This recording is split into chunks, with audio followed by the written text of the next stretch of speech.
আসেন আবার 2 তলা যান। আর সেই মসজিদ আসেন রুমে আসেন। আসেন। ইনশাআল্লাহ।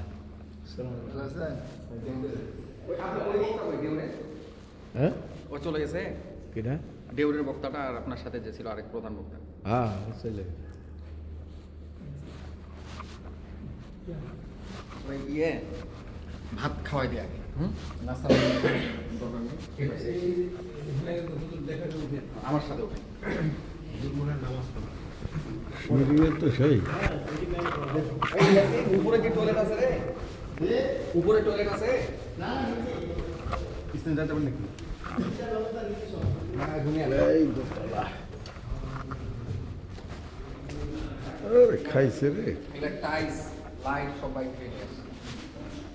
মসজিদ বানাইলো কেডা নিজের সময় নিয়ে যাচ্ছি ওখানে গিয়ে। ওপাশে দুই ওয়াল কিন্তু এই মর্জন। এই মাশাআল্লাহ এই পাশে একটা ওই ইমামটা মর্জন একটা। ইমামের রুম এটা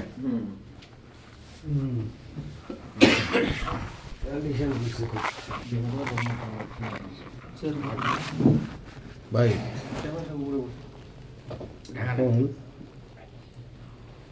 ভাত খাওয়া যাবে না, তাহলে রুটি টুটি থাকলে ভালো হয়। আল্লাহ নিয়ে আসে পাঠিয়ে দিচ্ছি। নিয়ে আসো তো। রুটি খাইয়ে বানানি তো ওই যে ওখান থেকে মালাও কিনা নিয়ে আসে। হ্যাঁ রুটি আর কি করবেন রুটি দিয়ে? অর্ডার দিলে দিন। রুটির সাথে সবজি টবজি লিয়ে এমনি গোস্ত। না, না, এমনি তো গোস্ত- গোস্ত গোস্ত তো আনতেছি। হ্যাঁ গোস খাইতে খাইতে বিপদে আছে গোস খাবো না এটা বিরাট পরিষেবা দিয়ে বলতেছে। আপনার গোস্ত মাছ ছাড়া যদি ভালো তরকারি ঢুকাতেন আপনি ঢুকাতেন পান। খারাপ লাগছে সকালে উঠছি আমি